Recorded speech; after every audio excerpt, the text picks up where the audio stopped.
Welcome to Season 2 of Go Wildly podcast. We are Emily and Heather, two childhood friends who carry a mic into wild places like rivers, trails, and forests, with wild people to host raw, honest conversations about adventure, healing, identity, and the transformative power of nature. In this season, we're centering the voices of people who call Southern Oregon home. Outdoor enthusiasts and outdoor professionals whose lives have been shaped, changed, or are continually influenced by time outside. Come along as together we go wildly. Making fun of them by comparing them to boomers. Boomers, yeah. Boomers Which they unironically just owned it. Which and I the was millennials just like, are the doomers. Okay, hi, hello. Welcome to today's episode of Go Wildly. Today we are floating on the river with my friend Rian Garn. Rian is a professional river guide and operations manager with decades of experience on some of the most iconic rivers in the West. area manager. And area manager. Darn AI. Area manager. My goodness. Thank you for correcting me. She grew up hiking and backpacking in southern Arizona and was introduced to river travel at the ripe young age of 14. An experience that set the course for her life. And after years of private and commercial trips, including multiple Grand Canyon journeys, she made her way here to Southern Oregon, where guiding on the wild and scenic Rogue River became a turning point. Today, Rian splits her seasons between Southern Oregon and Idaho, managing the Lochsaw River operations and guiding on the Rogue, the Middle Fork of the Salmon, and other classic rivers with row adventures. Today, we're going to float from Baker Park to Schroeder Park in Grants Pass and hear all about Rian's life and how the river and Southern Oregon became home. I'm excited. Yay. Hey, really quick. Yeah. What's today? Today is January 26th, and we are going boating. We're going boating. What's the Woohoo. weather doing today? Oh, it's like a beautiful, partly cloudy, mildly freezing day. Mildly, violently, kind of. It's maybe in the low 40s right Yeah. now. Yeah, it feels like And that. It's the first day without freezing fog in weeks, and we are just so lucky and fortunate enough to have this clear, lovely day to be out on the water with pretty much nobody else. The only other people that we've seen have been the Grants Pass Fire Search and Rescue running drills on the river to save us all season long. And otherwise, we are likely to be the only boat floating today. Do it. Let's hit it. Do it. Send it. Okay, I'm going to push us offshore a little bit, and then I'll get on, and then I'll let you guys get on, Cool. so I don't have to crawl over you or get my foot wetter than it is. Yeah, and you can get in. Thank you. You're welcome. Our guest. And we'll have you sit either on this side or on the front, wherever you're most comfortable. And I then might Heather sit will on the redirect you. front bow of the boat if that's cool. Yeah. I definitely like this perspective. Heather will If you're cool with that. arrange for. If you want me to switch, I can do that. Okay. Do it. Need a shove. Give us a little more, There we more go. bounce. I'm very used to shifting weight. It's cool. Oh, did you? Don't want to lose Heather. I mean, I yeah, guess you I'm can gonna be on both the sit bow, up there. too. Yeah, Yeah. you can both sit there. Yeah. Here, let's make sure that you don't whack this bad boy. Oh, what do You can do the hat. Sometimes we do the hat, Bill. Yeah. Hold on, everybody. Hat Bill is a nice, The brim. safe There we spot. go. Yeah, The brim. It That's just good. sometimes That's collects wonderful. a lot of wind noise. yeah. Yeah. I feel like your mic is too far from your mouth. Dude, this was how it was last time. Okay. But Wow. there we go. Yeah. I feel like it's not on there all the way. I was thinking, when you had me writing that yesterday, I was thinking about like how much I love living in a city with a river. It's a very important thing. So I grew up 3 hours from the nearest river, running water. We have one that runs through my hometown, like right by my parents' house, but it's dry. It's just a riverbed. Yeah, Yeah, it Literally nothing to write home about. Yeah, it had water up until the 50s. Still has water in some places that's not exactly from healthy sources, but Do you want me to put that here? And then it's hands-free and it can just be tripoded? Well, I want to be able to get you too. I'll peek over sometimes. No. Okay. No, this is great. Okay. Are you nervous that it's going to go in the drink? No. Okay. Not at all. Don't be. Okay. No, I'm chilling. You're happy? I'm so happy. Great. Okay. Then I'm happy. When Heather's happy, I'm happy. that's good. I'm happy regardless, but I'm yeah, sure, I was especially gonna say. happy when Heather's happy. And I'm especially happy when you're happy. Oh, It's just a vicious cycle. That's very good, team. Hey, you wildly wonder. Thank you so very much for listening to the podcast. It means the world to us. Okay, I have a little mission. Pause the podcast right here. Make sure that you're subscribed to this guy, okay? It's gonna be a fun time over here. And if you so wish, we would love a 5-star review, or whatever your heart's inclined to do. Also, leaving us a review truly helps the algorithm, and we appreciate you doing that.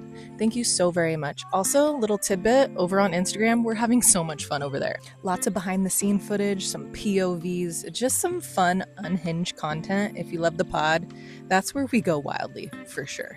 So don't forget to follow us over there. Okay, back to the show. Team empathy is a very good thing. Yeah, we look out for each other. Yeah, I try to build that with our crews as much as possible. Good. It's important. It's super important. It is, yeah. Every spring we do a long training trip, and we spend a while talking about guide professionalism and things. But that's like a topic we spend a good day on, is just managing your personalities and being there for each other. And it's definitely I can always tell when people, it's their first staff trip, when because they're not as active, but you can tell with the ones that are returning how we all kind of chip into it, because it's a constant battle out there. Lots of communication needed. Yeah, and we're always struggling with it. Yeah. You're like, with the more. Yeah. communication more. What do you want? What do you want? Yeah. Yeah. Tell me your needs. I can't read your mind. Say what you need. It reminded me of the Notebook, where she's like, what do you want? Yes. Yeah, it's a battle. And it, also getting them to do that for the, also getting the guests to communicate is a whole different art. But yeah.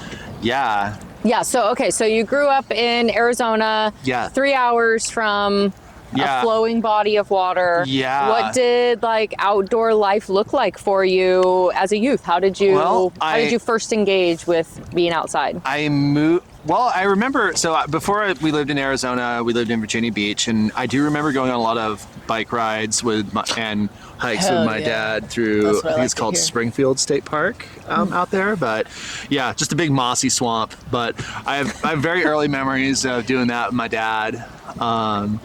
And that was I always felt at peace when I was outside. I remember my first camping trip so vividly, and remember loving it so much. I think I was 5 or 6, which isn't, out here people are doing that with their kids at a very young age. But for me, it was it was a fairly gradual step. When we moved to Arizona, that was the first time I ever saw mountains, and I remember just being so fascinated by them. And I went to school on the road to Madeira Canyon, which is a pretty renowned birding destination. And so that's part of what's called the Madeira Sky Islands. That's the Santa Rita Range. There's also the Santa Catalinas, the Rincons, Paleros, the Chiricahuas, and there's Douglas Mountains. There's so many, and Huachucas. There's so many others. But it was that was kind of my introduction, was hiking in those spaces. And I think I was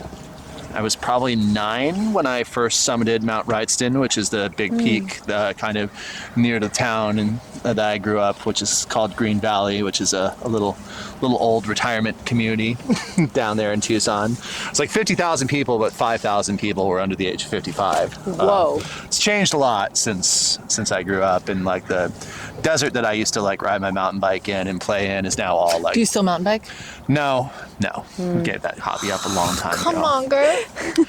Why did your parents choose a retirement town with so few young people? My grandparents lived there, Okay. and they were afraid of living. I think the fears They that were afraid of living?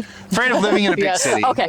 Yeah, because we moved out there because my dad took a job as an engineer for Raytheon, so it was like his first time he had real money in his life, and I think they were kind of like adapting to that like white mid like suburban life, and it's kind of funny because they definitely went through a phase in the 90s where they were like very religious and very much kind of following that life, but yeah, my dad was always, and my mom as well to a lesser extent, they were always very outdoorsy people. My dad had learned to raft and kayak in the South and also did a fair bit in Colorado as well. Yeah, he was a kayaker, like I think in the late 70s, early 80s. Cool. It's one of many hobbies he kind of gave up after he had kids and a career. But He never went back to it?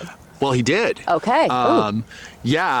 So when I was 10, my dad, I was in 5th grade, and my dad told me that he had gotten, we were going to do our first real overnight backpacking trip, and I was very excited, and it was the Bright Angel Trail down into the Grand Canyon. So we went down South Kaibab and up Bright Angel. And we did that over rodeo weekend, which is a holiday Southern Arizona observed. So kids get Thursday and Friday off, and it's usually the last Thursday and Friday of February. So you don't get President's Day, and there's one other day they skip. But you get rodeo holiday. yeah, we get that. And I never did anything with the rodeo, but I did do a lot of hikes over that weekend, including a few down the Grand Canyon. And that first one was so fun, and I think I posted some pictures of it on my Instagram recently, because when I was visiting, I was scanning a bunch of old film camera film prints that I had. But I was walking with my mom's old external frame pack, and it was like bigger than me. And I remember it hurt my shoulders a lot, but I handled it really well, and I definitely had way more energy than my dad did, because when you're 10, you're a lot lower to the ground, and you start affected by things like downhill and doing that mad shuffle. And perspective of how long you've been out there and how far you have to go. Right. Yeah, I just kind of took very naturally to the trail,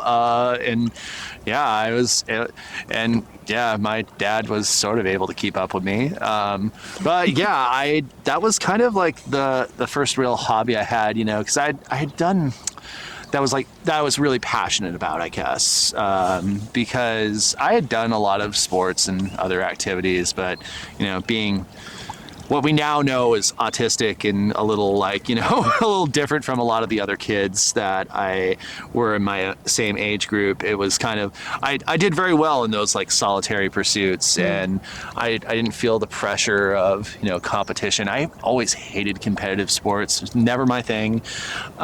Hated being in a race, hated anything like that. I really resented it. I loved being outside. I loved being at peace. I loved being able, especially as I got older and I learned how to read topography, I loved being able to go to the various Grand Canyon lookouts and imagine if I could find ways down and see if I could find where the breaks in the red wall were and things like that. Cool.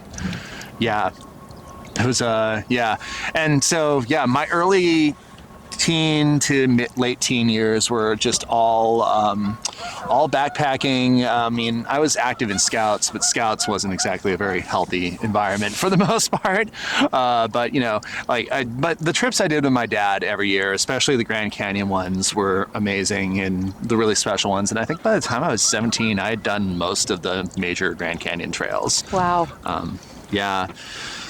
I wonder how many people can say that. Not many. No, not many. And real quick, will you put your mic on your lapel? Yeah. Versus there. Sorry, I'm a mic freak.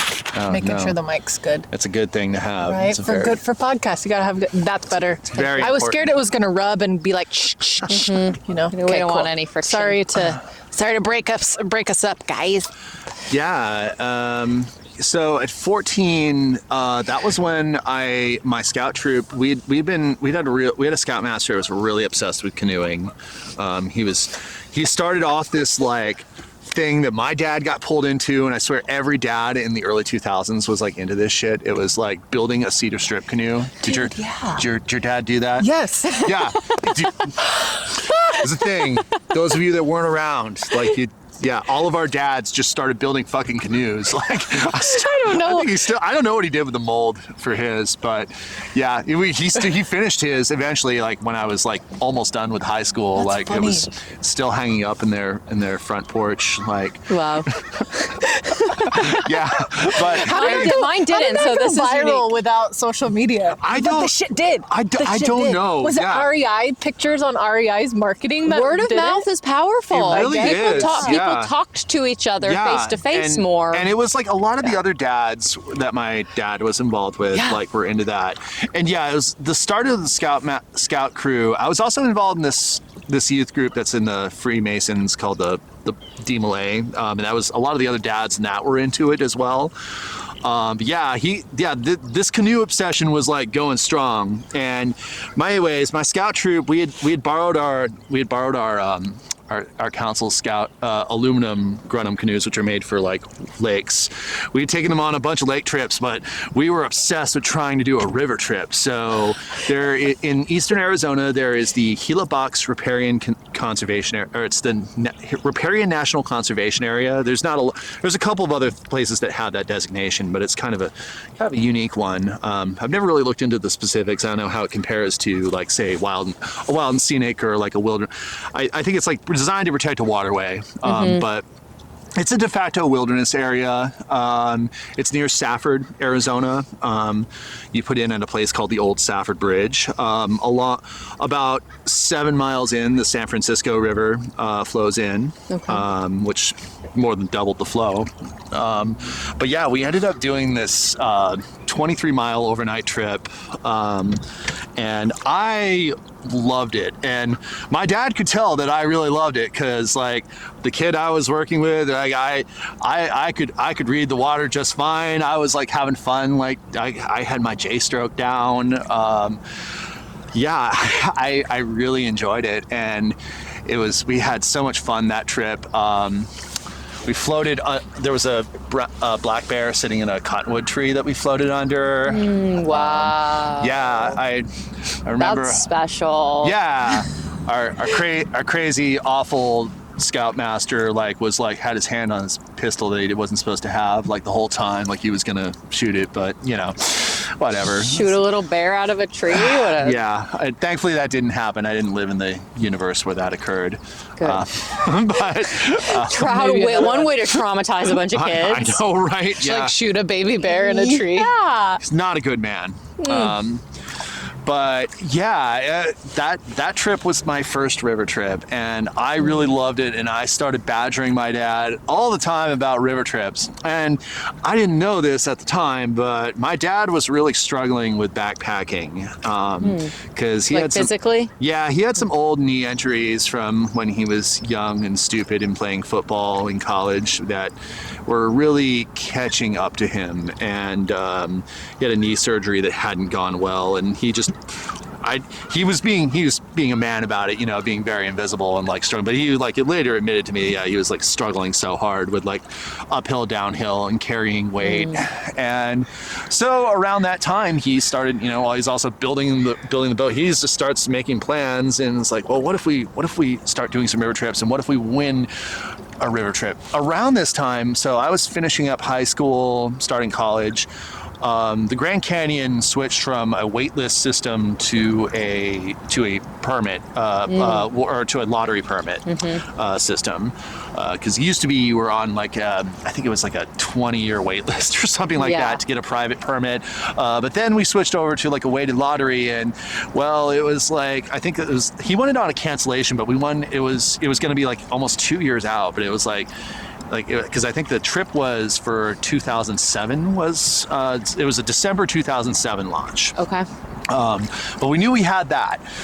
So we started making plans as I was finishing high school, and we did, my dad did some serious training and along the, he went to a rowing clinic, on the Rio Chama and the, Rio Grande, and I did a little bit of that. But my dad was the one who was focusing on rowing, and he had rowed before, but had been away from it for a really long time. And yeah, we did Deso Gray, which is one of the classic Utah rivers, and so beautiful and scenic. And we did that one with my dad and my grandpa, and that was really fun. And then we went back and did it with my sisters like another year later. And yeah, and eventually we went and did our December Grand Canyon trip, and whew, that was fun.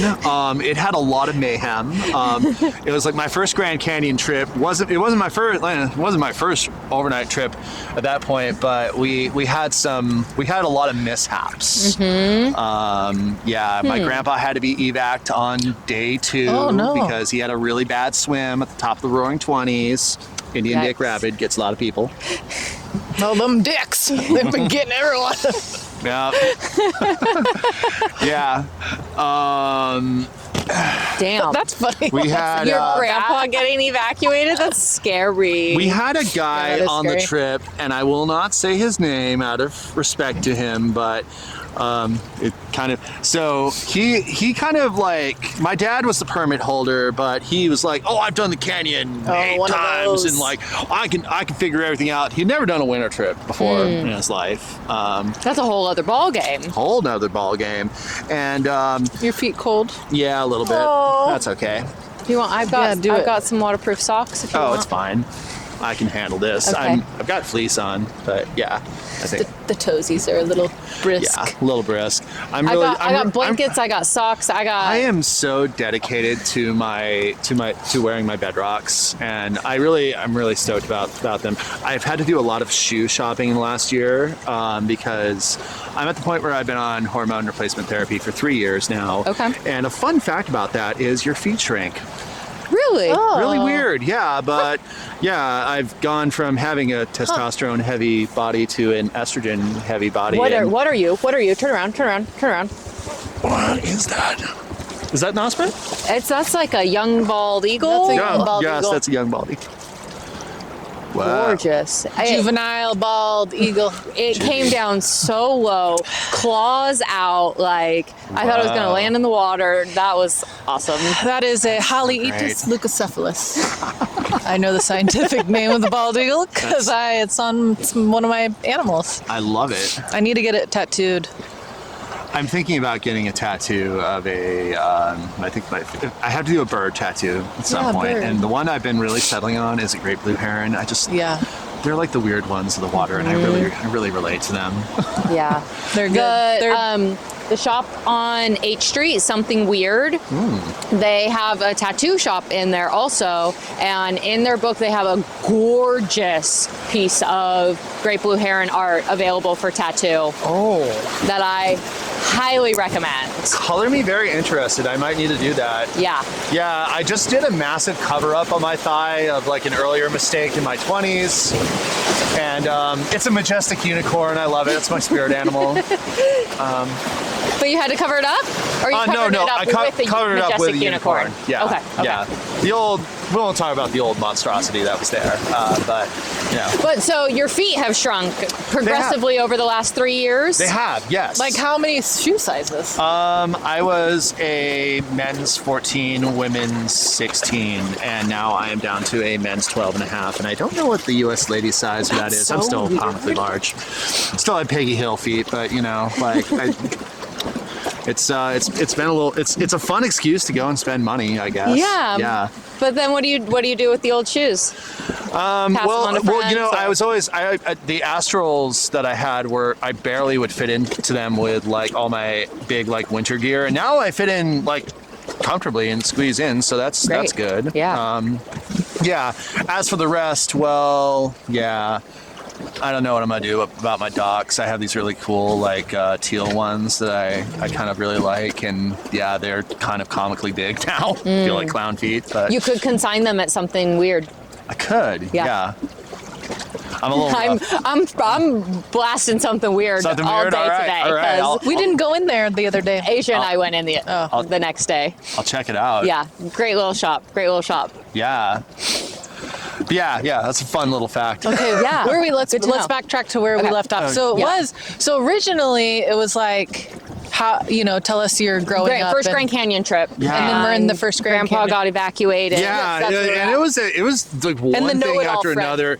Oh, and he wasn't a friend. The know-it-all. The know-it-all creep of a guy who like made a bunch of creepy comments to me about like, oh, all these other river trips to do are great. There's naked girls and like, just like, and even then, it like, like 18-year-old me was like, But many years later, so there's all these Grand Canyon groups and like who are like people seeking boaters, and I saw this guy making a post on there, and would you believe that like he made a post and a bunch of girls came in immediately and are like, I wouldn't have this guy on a trip at all. He's a mega creep, and like, and I got a lot of laugh reacts because I was like, yeah, he's got a great pancake mix. I will say I did a trip with him, and he's got a great pancake mix. And that's about it. Good reputation. Yeah. No, he was kind of an idiot. But yeah, and also a creep. Yeah. And you never have to do a trip with him again? I know. I've never had to do a trip with him again. It was important lessons learned on your first, your first trip. Yeah, everybody's got to have a bad trip. You got to have at least one. Yep. There's pretty much always one asshole on a Grand Canyon trip. If you get on a Grand Canyon trip and nobody's an asshole, it might be you, or you really lucked out. I'm at the point now where I've done 8 Grand Canyon trips, and 3 of those have been as a permit holder that I've been able to put together the crew. Amazing. And with each one, it's gotten increasingly better. The last one was so perfect, and I've been hesitant to like play the lottery ever since then, because I'm like, I don't know if I want. The last trip was a She's Days Gays trip, which is a perfect format, and I think more people should try and follow that. But yeah, it was. What is that? It was the girls, the gays, and the theys. Oh, yeah. I would love that. Gays. Okay, I don't know why I thought it was something else. Yeah, no, yeah. I knew it had something to do, like some sort of. Can I bring my boyfriend? No. No. Yeah. Is he straight? No. No. Sorry. No. I like that. I'm down. Yeah, I'm down with that. It's I'm down. it's if you haven't tried it, it's definitely the way to do a trip. And I keep saying I'm going to organize more of those at some point, and I get requested to do that all the time by. Yeah, so now I don't know. I need to be more active in getting more queer and trans folk out. If you have any entrepreneurial spirit and want to that would be a great premise for a whole rafting and/or outdoor sports organization. I've heard probably. from. A couple of years ago, when I was like struggling as a guide, a wonderful man named Greg McFadden, who's the owner of Canyons in Idaho, which is a company that runs the Middle Fork and the Maine Salmon. It was another outfitter gave him my number, and he just cold called me and gave me some wonderful career advice. But that was something we did talk about, and he said that he loves doing he does do all LGBTQIA trips, and he says he wishes it was a more profitable venture, but he's hoping it will. Yeah. So Yeah, you got to just commit into it. More publicity, more exposure. I know, it's hard. Pink dollars can come and go at times. Yeah. Like, I think I'm optimistic about that. At some point, we will be able to see that format be maybe on the more commercial side of things, but because the outdoors are for everybody. They're for really everyone. They absolutely are. The outdoors don't discriminate, and everybody can have access and be welcome, and the more exposure that there is of that, like the more it'll feel accessible. Exactly, it's right there. Just gotta go. Yeah. Get out there. Yeah, exactly right. Got to get out. So anyways, I guess to briefly track back onto my origin story, that was the first of many Grand Canyon trips I did. My 20s were kind of a really tumultuous time. Was still kind of finding a lot of things out about myself, but also kind of having a deep sense of having something wrong and broken, was kind of the theme. And I, in college, this is kind of like a classic trans femme trope, but I tried to compensate so hard by being so uber macho.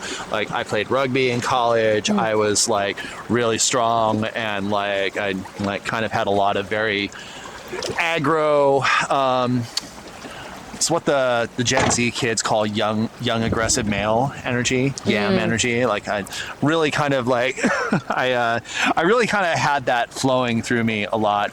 But I would still do river trips. River trips were it was the thing I would always do with my dad, my sister, and whoever else we could. And eventually I would just start going on a lot of private Grand Canyon trips with strangers and people that I had, done trips previously, and my dad couldn't go, and he asked me if I wanted to try it. And it was in 2016 that I did a trip with a bunch of people who grew up on a little communal farm together out in Applegate. And it was a really, one of them brought a Farron boat. A floppy 18-footer with a triple frame. Absolutely.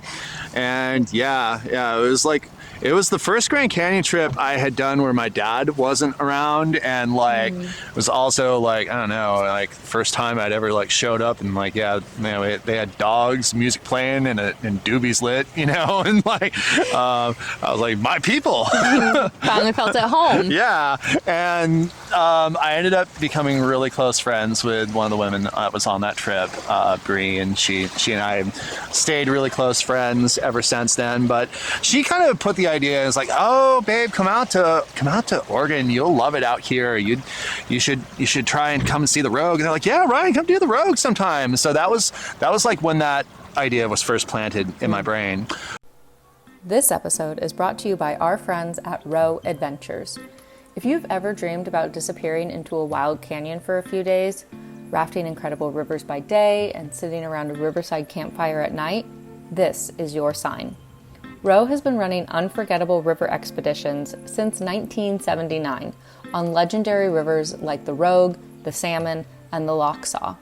And because you're part of the Go Wildly community, you can get $100 off any multi-day river trip in 2026 or 2027. Just use the code GOWILDLY when you book. All capitals, no spaces, GOWILDLY. And go wildly with Row Adventures. And you were 20? I was in my late 20s by this point. I was born in 88, so yeah. I'm an 80s baby too. Yeah. I'm older than I look. Yeah, I wouldn't have guessed that. So hormone therapy does wonders, I'll tell you. But I and I did a few more trips with a few of those folks the next year on the Dolores in Colorado, and the idea was planted in my head okay, I got to get out to Oregon and do the Rogue, and I'd had a lot of tumultuous ups and downs in my life, and work, and I was working in a lot of restaurants and just going nowhere, wasn't using anything I'd done gone to college for to work. What did you go to college for? Sociology. Very all-encompassing major. Very all-encompassing major, right. We'll get back to that in a moment. But yeah, my life was not going anywhere, and I'd had failed relationships, and I was just very, very depressed and not in a healthy state. And I don't want to think about where I would be or wouldn't be if I had stayed, but I just knew I needed to leave. And I was I'm almost 30. I have to go and try seasonal work. This is something I've always wanted to do. So I just began applying to jobs everywhere. I had been given an offer and had tentatively accepted one at a restaurant in Denali National Park. And was kind of planning for that. My mom had some health problems around that time, and I was like really worried about being up in Alaska for a summer in case we just didn't know what was going on at the time. So I started looking for things locally, and I remember what Bree had told me about like look up the Rogue. So I pull up the Craigslist for Southern Oregon, and the first ad I see is one for Paradise Lodge on the wild and scenic part of the Rogue River. And I was like, okay, and this sounds cool, and sent them my resume, and it was 5 days later I had done an interview and I had accepted an offer, and maybe not even 4 weeks later I was for the first time in my life piling up all my stuff for the summer up into my truck and heading to Oregon. And I stopped in Gold Hill, and I walked out and stepped in the Rogue for the first time at the boat ramp there. And I swear it said, I had this thought that was just welcome home. And I don't know, that was the thought, and it felt, and there was the feeling that entered my mind. Core and I memory. didn't understand it at all. But the next day I headed to a place called Foster Bar. And I met a jet boat was there, and it took me up to Paradise, and I'd spend that summer there, and that ended up really changing my life. That was such a pivotal moment.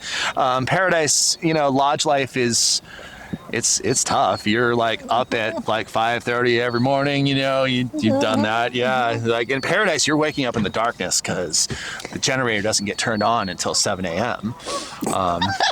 And the sun hits the whole property pretty late. It does. Yeah. Well, and at Paradise, you guys don't really get a day off, do you? Don't.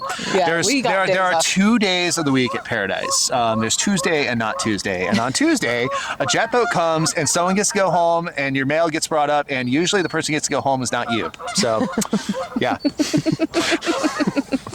But other than that, it's kind of it's fun, but it is like Groundhog Day for sure. Yeah, dude. Oh God, so every day Groundhog Day. Yeah. And it was very fun, but there's definitely moments where your sanity begins to erode a little bit, and the tiniest little things just set you off. But we would call it getting Marialized down at Mariel. That sounds right. The Mariel Maidens and get Marialized. I loved being a Mariel Maiden. That was fun. It's only did it very briefly, but this is also, we're very close to where I live. I longboard along this trail a lot. Oh, cool. It's one of my go-to things here. Nice. I love the sports park. Yeah. You guys, you're having too much fun. Chill out. Canadians. I love them. Technically, they're not Canadian. They are Canada geese named for John Canada. Yes. Ooh, we learn something new every day. Actually, I feel like I've heard that and then forgot. Yeah. Yeah, I'm getting better with bird lore, but yeah. That's my only bird fact. So. Sorry, darling. No. You good. I just want to, take them? Yeah. Sure. Well, no, because I'm going to put it back on. Let's see. Back on track. So Yes. Paradise was fun. Paradise. While I was there, I made contact with this curious group of people called the Guides. And the Guides, they took a liking to me because they always take a liking to the lodge staff. They're like, hey, have you heard about that new one at Paradise? Ryan, they can row a boat. And I would ask them about whitewater all the time. And talk about my various river trips, which is such a silly thing, but I was so infatuated with it. And they were so stoked, and they were like, you can carry our coolers, and you could tell, you've had some, and I would tell them stories about my first trip and other fun things. And they were Because usually guide hands don't have actual rafting experience. Correct. No. It is. They were like, rare. yeah, what are you doing working here? Why don't you come work for us? So Yeah. I'm like, what? And we're like, could I be a guide? And they're like, absolutely. You can carry a cooler. You can tell a good story. You're wonderful with our guests. We got a job you'll be great at. And that idea stuck in my mind. And, I left in September to go run the Grand Canyon. and that was a wonderful trip again. And I think that was like my 5th or 6th one at that point. And So cool.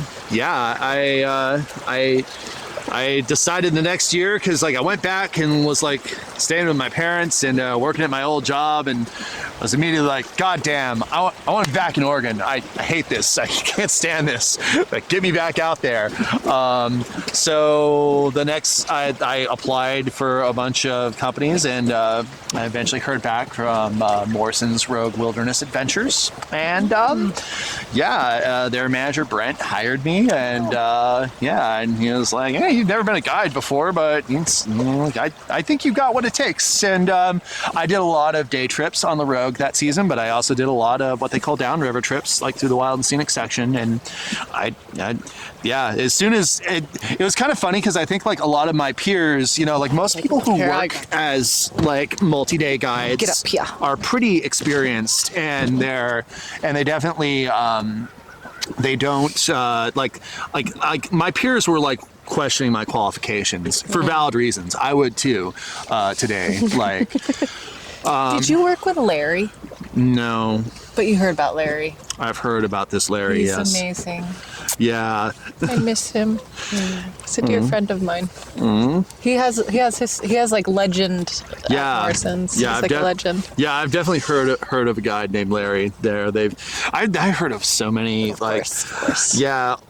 It was, but yeah, they saw me row, and so I struggled with a lot of the other skills to like I didn't have like, 'cause I didn't do like a guide school the way a lot of people normally do. I had these 2 guides assigned to me that I was assigned to work under. One was Bama, who's this big, tall man of legend. Oh my God, your face! It's the face every lady makes. It's all right. Yeah. Nothing ever happened. No, Something Bama definitely did happen. With you? checks out. I was a Muriel maiden. I love that man. I just admired from afar. No, he's could be- turned into a wonderful man. But I remember his he first has. year. I've heard legends, Yeah, and he's told me but legends. He was a bit shy. And Yeah, I reserved. got to work with him a lot towards the end of his time as a guide, and he was very influential on me. And he had definitely like done a lot of growing up in that time, and he was a little bit of a harsh instructor, but he broke me and helped rebuild me, as a lot of guys do. But then I was put under the wings of this wonderful woman named Gabby, who she's still a very active kayaker, and she teaches out in Arcata now.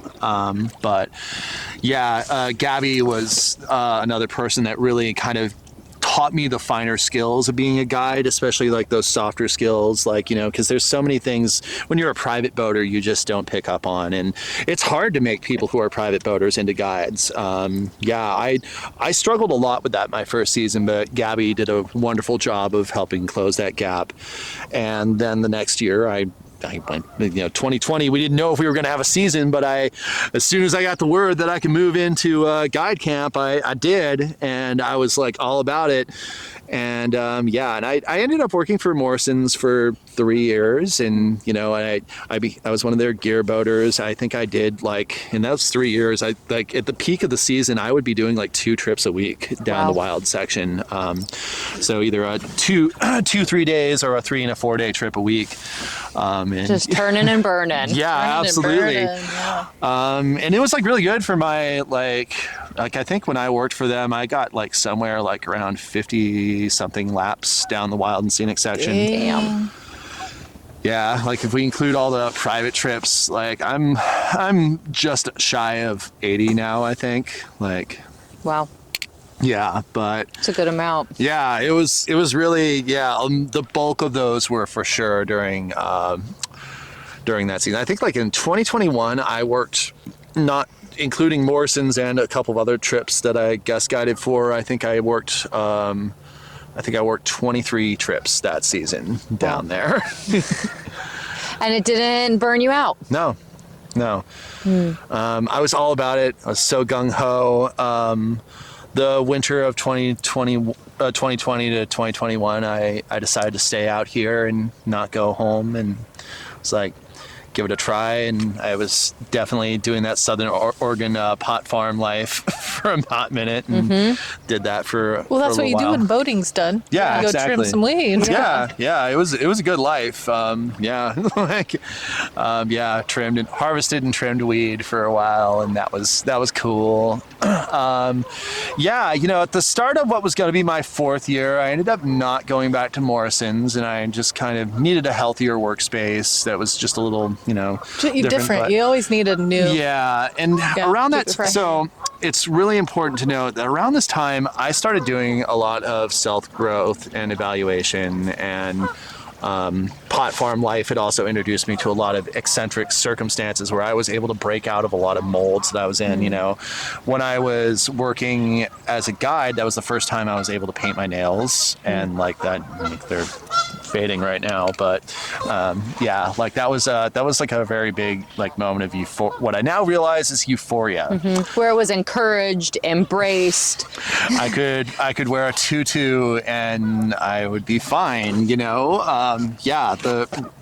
that was kind of important. And also when I was like gear boating for them, I had a lot of time alone where I was just going and floating downriver and having these wide open spaces, and I had a lot of time in my own head to think about things. And I started becoming, it wasn't like a very conscious thing, it just kind of happened naturally because I could do it. I started presenting myself in a more feminine manner. And that was really healthy and happy to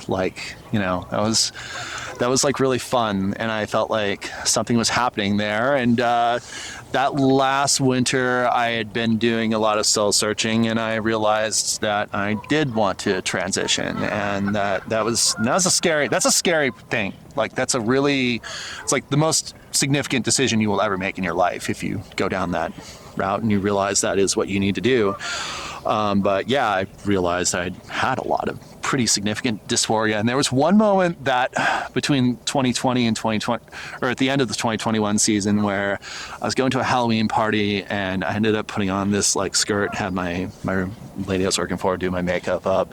And I looked at myself in the mirror for the first time, and I didn't hate my body. And that was, that was like a bullet to the head. Like it was really like, I had to like process and like had like a minor panic attack over it. Seeing yourself for who you really are. Yeah. And it was a scary thing to process for sure. And there was a lot of fear, a lot of anxiety, but I think because I'd had the cocky ego of a 3rd-year guide, that gave me the incentive I needed to push myself forward on that journey. Because like I look at it like now and I think back on a lot of these things, like I don't know how I had the courage to do that.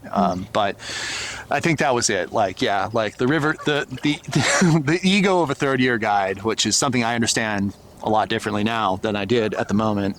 That pushed me to that point. So when I went back for my 4th year and then ended up taking a different path, I ended up working at a company called Row Adventures, which definitely has a very different culture than Morrison's, not better or worse, but just different. The way the guides present themselves are different. The clique of people, I guess, is like very different. It's like going from, the jocks to like the mathletes and the kind of the drama club, so to speak. And that I remember when I showed up for their Rogue River training, because I was hired primarily, I knew I was going to be working mostly in Idaho at that point, but I was given a couple of trips on the Rogue, and I showed up for their training, and their manager Tom already knew me and introduced me, but he introduced me to the rest of his staff, and I knew one of the guides, but all of them were new faces, and there was this like meeting where we were just introducing ourselves and our pronouns, and that was the first time I ever said I'm Ryan. My pronouns are she, her, and yeah, it was like a real shocker. I didn't know that a couple of my old colleagues were, because it's in the same building as the Moors. It's like I didn't know a couple of my old colleagues were sitting on the other side of the wall too, and I knew I had kind of left under some weird circumstances and wasn't really like happy with the way things have been going there, and they heard that too, and yeah, it's a real like shocker moment. And Tom didn't know that about me either at that point. Was saying pronouns part of their normal protocol already? They didn't add that in because of a request, or that was... Well, it was something that we were doing. Yeah, we don't... I would say that over time, it's like, it was something we were trying to do consciously every trip. At this point, it's something that we do when we feel it's appropriate. So we try to be just very dialed in. We can tell, if we can sense right away that we have someone who's gender non-conforming, like if I'm on a trip, absolutely, we do that.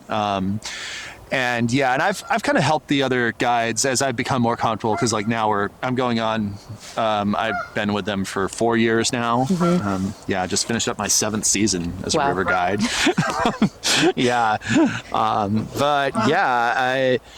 I think we're pretty open about that, and we do get a fair number. It's not like a huge number, but we get a couple of trans and non-binary individuals on our trip. Enough that it matters to have that as part of the business practices. It is.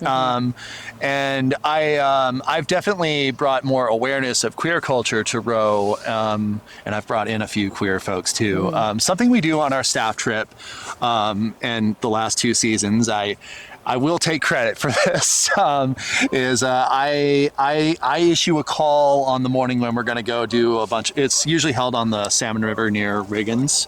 And the day that we're going to be going through the Riggins section that has all the whitewater, I invite people, if they consider themselves LGBTQIA, to come and meet up with me, and we're going to all get on a boat together. We jokingly, and what I say is there's no requirements to be on this boat other than that you want to be on it. And what I joke is are you gay enough to be on gay boat? I don't know. Are you gay enough? That's a question for you. But what's really amazing about it is that it's created this space where so many people who we maybe weren't very outward about their bisexuality, for example, and people who just weren't very open about themselves felt a lot more comfortable. And the last year we took up 1.5 boats. Wow! Including an 4 thwart paddle boat. Amazing. So we always do that. I always bring a bunch of rainbow flags and we fly them up, and we go through the town of Riggins, which is a very empowering thing when you're going through Idaho. How does Riggins respond? Do they respond? No, they don't. Great. That's okay. Yeah. Well, better than a negative response. Yeah, better than no response is fine. I mean, we get honks on the road and because it's a kind of a busy highway that goes through that corridor. I do get a lot more unexpected enthusiasm. So since joining Row, I've kind of moved away from being I still work a couple of trips a season on the Rogue, but I've become primarily more of an Idaho guide. My first year I was doing a lot of trips on both the lower salmon, the Deschutes. The next year was almost exclusively Hell's Canyon and a few lower salmon. And my second year with them, I started running the Locksaw in the spring, and I really fell in love with that river. That was another river that spoke to my soul right away, just like the Rogue. And I don't know what it was saying to me. Something like the first time I stepped in, but I was just oh yeah. Oh, it didn't say welcome home. The Rogue did. The Rogue did. The Locksaw said the Locksaw just kind of roared, but it's like... Watch your face! I thought I was going to get your face. Nah, I got you. She's a very special beast of a river that only runs, from April to June every year. Because once she drops out, it's gone for the rest of the year. Have you ever been out? No. Yeah, it is ferocious, big water, and it's very fast moving. And it's a 20-mile day trip, nonstop slamming wave after wave wave, big water. At high flow, it's basically one continuous like current, and no breaks. Yeah, She's no got that breaks, high full flow. on, like You better got a big and it's big water, big hydraulics, big pushy. But it's like, and flips do happen there. They do. Most of the rapids are relatively safe. The main thing that we worry about is, like it's freezing cold water. So we have people in a lot of like we have a massive base layer of neoprene and then fleece, and then we have an outer splash gear layer we put on, and we give people a lot of gear for that river. Howdy, y'all. It's Heather. This episode of the Go Wildly podcast is also supported by Row Adventures. Imagine spending days floating through remote wildernesses, hiking side canyons, eating incredible meals on a sandy beach, and sleeping under a sky full of stars. No cell service, just the river and the people you're sharing it with. It's the dream, baby. That's what a multi-day trip with Row is all about. Go Wildly listeners can get $100 off any multi-day river trip in 2026 or 2027 when you use the code Go Wildly. All one word, all caps, baby, do it. Okay, book your trip and go wildly with Row Adventures. Cool.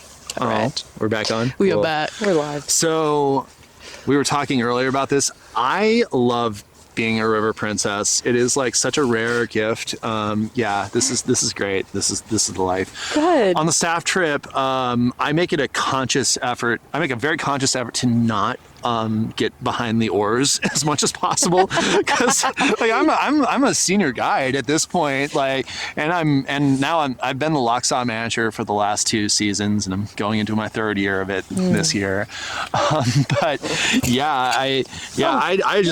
I just encourage that, like, we get all these new people who are, a lot of them have never touched oars before, and I'm just like, go for it. You're doing great. You're doing great. Let me know if you need me. Yeah. I'll listen to the water, and if I sense something coming, I'll peek, and then goodbye. Yeah, you got any questions for me? How you doing? Yeah. Tell me about yourself. Yeah. I've done enough talking. It's time for you to practice. Yeah, exactly. That's a really fun point to be at, and I always love seeing the new faces. Last year and this year, I've also been kind of helping out in it's kind of like a not really a part-time, more of like a contingency kind of pay manner, but I kind of help the company out with recruiting, and it's been really fun to kind of see guides that I talk to come and work for the company and grow, and some of them come, because some of them go, but it's I'm definitely at like a very different end now. I'm just now beginning, like I'm definitely not even like an intermediate guide. Like I'm like a very beginner veteran at this point. And that's really a really cool perspective to be at.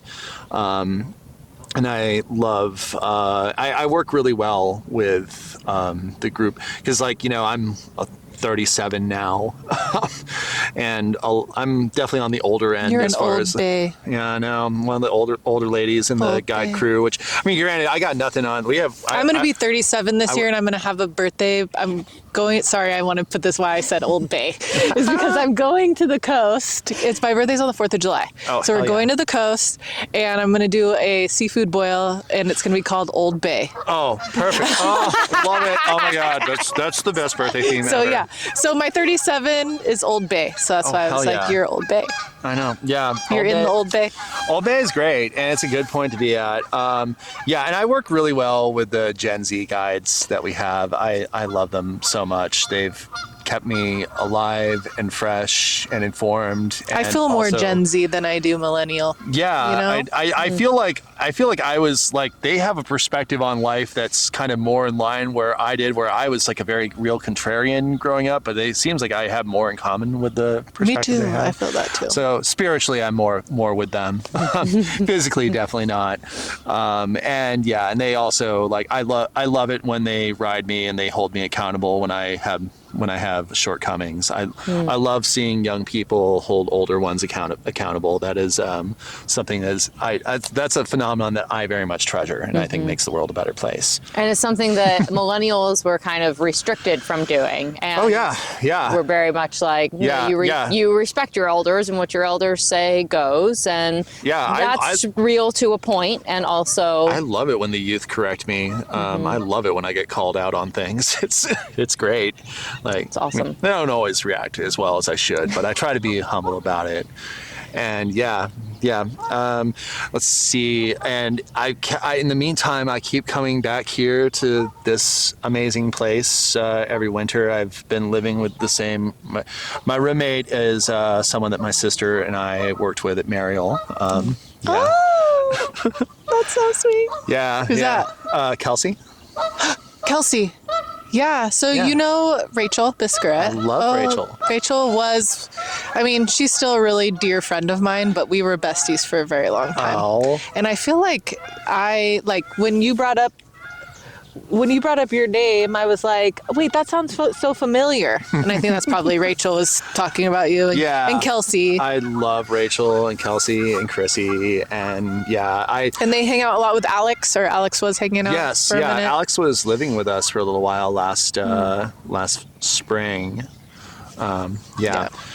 Yeah, I love all those ladies so much. Yeah, I briefly went back to the lodge girl life after my first season at Row, and I got to be a Mariel maiden for fishing season. They needed the interim, they needed that, nobody wanted to be there long term because it's hard, right? It's a hard life, so they just needed if I could have a guaranteed spot there where I could go back every fall, I'd do that every year. I bet you could. River through the summer and then lodge in the fall. Lodge life in the fall, great. Absolutely, yeah. Because Angie did it too. Yeah, Angie did a season like that too. Yeah, and we had very similar shenanigans and memories of life at Mariel, which is just such a fun spot. I hope whoever owns that property next embraces that. I know. It's such a amazing place. I have the latitude and longitude coordinates of Mariel tattooed on me. That's amazing. Yeah, that's a good place. Mm-hmm. That is.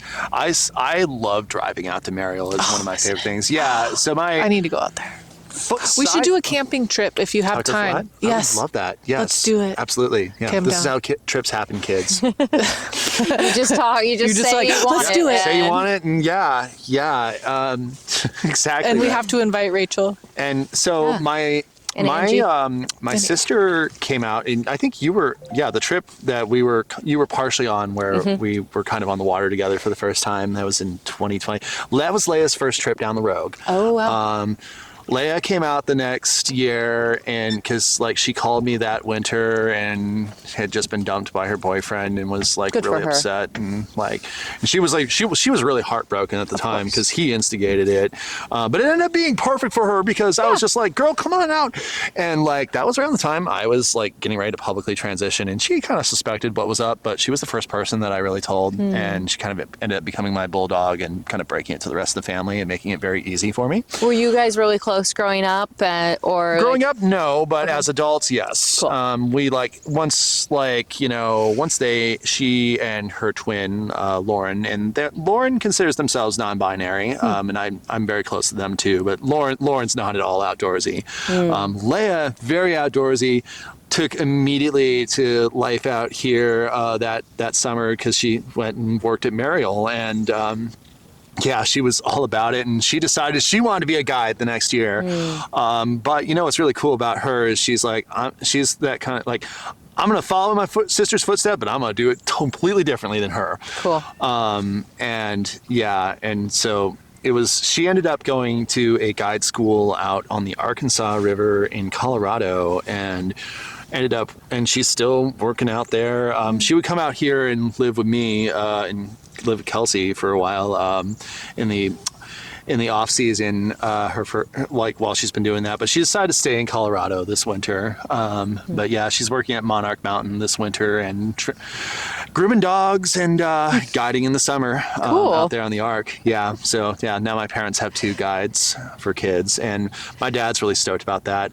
I got to take my dad rafting for the first time in ages because he had some heart problems and was a little worried about his health for a while, but he came down the Middle Fork with me this summer, and it was like one of the most special like trips I've ever done in my life. And my dad's really awesome, and he's very much accepted that he's just naturally always been a girl dad. And, it's like fully embraced that. And it was like, we actually it was an interesting trip because we had, I haven't had too many folks on trips that are guests that are uber religious and very uncomfortable around me. It's happened like a couple of times in my career, but did happen this summer with one guest in particular, and this guest kid was awesome, and she loved me and had no problems gendering me correctly, but he was very uncomfortable and actually went to our trip leader and all that, but he didn't realize my dad was my dad. And then just one more, like,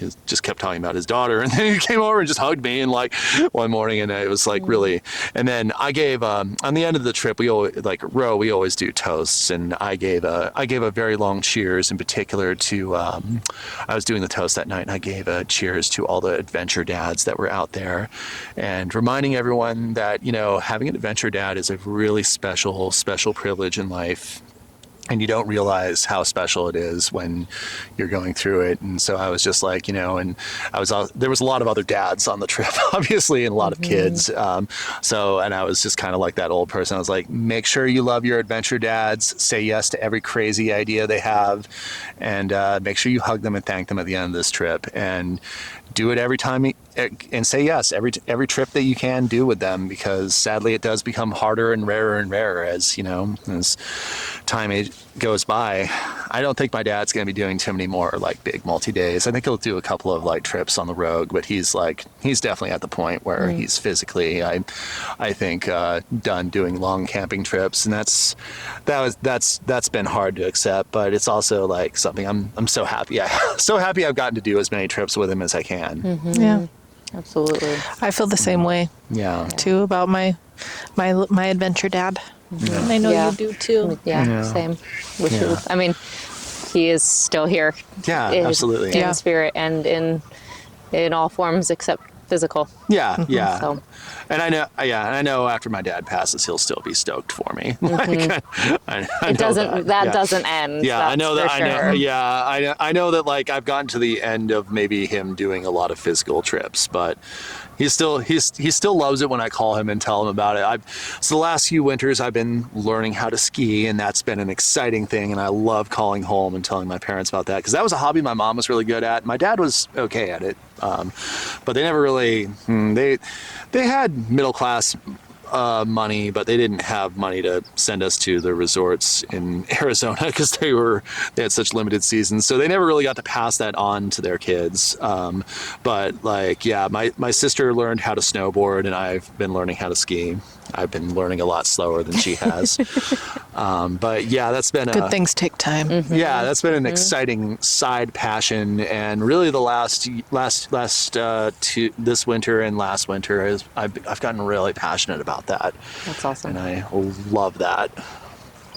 And we're getting kind of close to our end, so we are.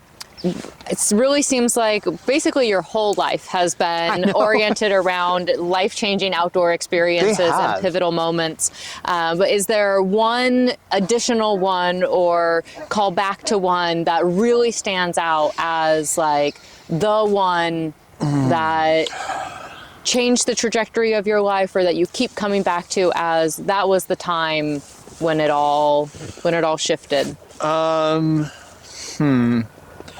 I gotta say, a couple of the Grand Canyon trips that I've done have stood out. The one that I did in 2016, I think, which was my first one without my dad, that was one where things really started to stand out, because that was the first time I had to face all those rapids alone. I didn't have the old man sitting over my shoulder and he's great, but he's not the best backseat driver. It's very critical. That was the first time I had to put the oars in the water, and I had to just send it. And I think that gave me so much confidence, and that was like the kickstart for what became a lot of amazing life trajectories that brought me out here and brought me to this amazing place and this wonderful river here.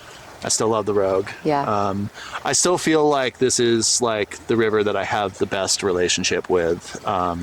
And she's okay with me being on loan to Idaho, but I know eventually I'm just going to have to come home as a guide to this place because this is the place where I feel like I hear that a lot from like transplant guides about the Rogue in particular. There's something about it, Mother Rogue. Yeah, I've heard that special. A lot. That canyon is so incredibly beautiful. Yeah. And it also has so many amenities. It has the lodges. It has the best shuttle drive ever. Like guides who have only worked on the Rogue, you have no idea how fucking spoiled you are. Basically, the whole thing is paved. Yeah, it's paved. It's a beautiful mountain road. You can ride in the back of the gear cage if you want. It's beautiful. There's no stress. 2 hours and you're back to base. Yeah. Dude, I have to do, my Middle Fork schedule when I'm out there, when we're deadheading, we have to go in a day early. It's a 6-day trip. I have to go in, so 7 days right there. You launch every 8 days, plus a day of driving. So I get to sleep in a bed once every 8 days, and then the next day I immediately have to go back out and camp at Boundary Creek. You're just always on the river. Yeah. Like I didn't understand. I think it was one of Will Volpert's parents. I think it was either his dad or his uncle wrote this in one of those books. But if you sign up to be a guide in Idaho, you're signing up to have your ass in the seat of a boat or the seat of a truck the whole summer, and that's pretty much it. Yep. In my case, I get to be in a bus for like the first 2 months, and that's really fun. And I love being bus queen. I have filmed things for the Lochsa before. If anyone checks out the 3100 episode 6, I believe, or episode 7, it's the Lochsa and St. Joe rivers, cool. and I'm one of the guides featured in that. Check it out. We'll put a link for it. That's where you look familiar from. I don't know. Maybe I've seen it, but I get recognized now. It was like for a while. I liked being in Idaho for a while because like I was kind of stand out here on the Rogue, and it's a small community. Everybody knows me. Still happens every time I work trips down here. In Idaho, it's great for a while because I could be anonymous and people. Now I like, oh, you're the guide from the 3100, dude. You're on the Lochsa. Like I get that all the time out there now. That's been there, and so that's good to know that people are watching it. Yeah, and is that the Visit Idaho or travel? Yeah. Okay, that's what you're saying. It's a Visit Idaho series, and they did one about almost every major like Idaho river. Like they did one of the Selway, one on the Middle Fork, Bruno.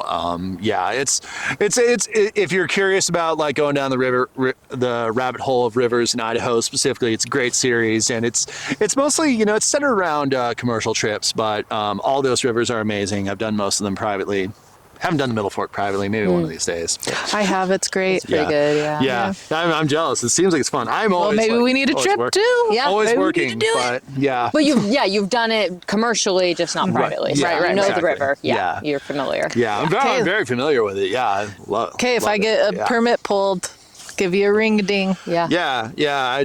I'm at the point. Will you take time off out of guiding to do that? Yeah, privately? I think I have enough seniority at this point that I can if I was on a private Middle Fork or Selway trip, I think they wouldn't be happy, but they'd tolerate it. It's good for you. Yeah. You deserve it. Yeah, I do a lot of things for them. So, they can get over it. As a manager, you deserve some time off. And river season is river season. And if you're only ever working during river season, you miss out on private trips. So you gotta swap. I took a week off this last year, and I went and stayed in the Bay with a guy that I've kind of had a little bit of an on and off thing. But he's got me really into skateboarding and longboarding, and I've also independently of him got back into inline skating. So those are kind of my side hustles and fun things that are not my. We were saying we need a roller skating rink here. We really do. Yeah. We used to have one, but the ice skating rink in Medford's cool. But we really do need a good skating rink.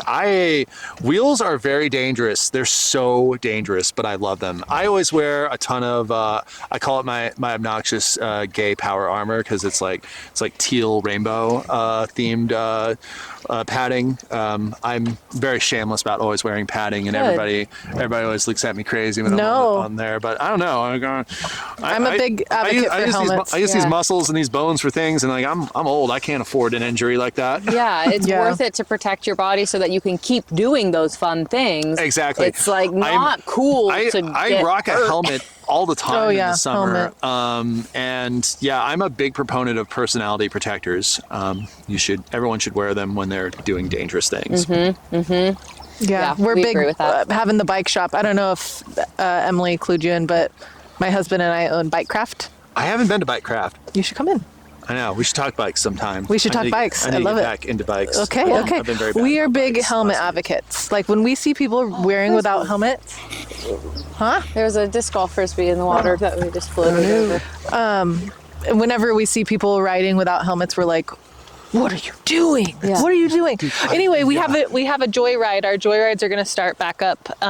Every second Saturday, we start out at the bike shop and ride up to the Weekend Beer Company. Ooh, cool. And just as chill. It's like family friendly. It's, it's like just go and have a good time. And usually me and my bestie are riding tandem on a little e-bike. And it's just so fun. Adorable. So you're welcome to come. I have, a side hustle that Roe has dipped itself into is e-bike tours. And Yeah. I always wonder, is this the summer where I'm going to get trained to be an e-bike guide? Maybe. Because it seems like it's pretty fun. You get to stay at a hotel every night, and you go to a restaurant every dinner for dinner every day, and you get a space age van because turns out rafting company clientele, we're okay with putting them in rough old buses and things like that. Yeah, but bike people who do pay for bike tours, they expect the best and the newest and the greatest. So we've had to adapt. You could get trained here and then go back to the season already with the skill. I bet. I know, right? We have Teach me how to work on an e-bike. yeah, we have e-bikes. If you wanted to come in and try an e-bike, we have e-bikes for rent. Ooh, I might do that. You That should. could be fun. Yeah. I'll give you a free rental.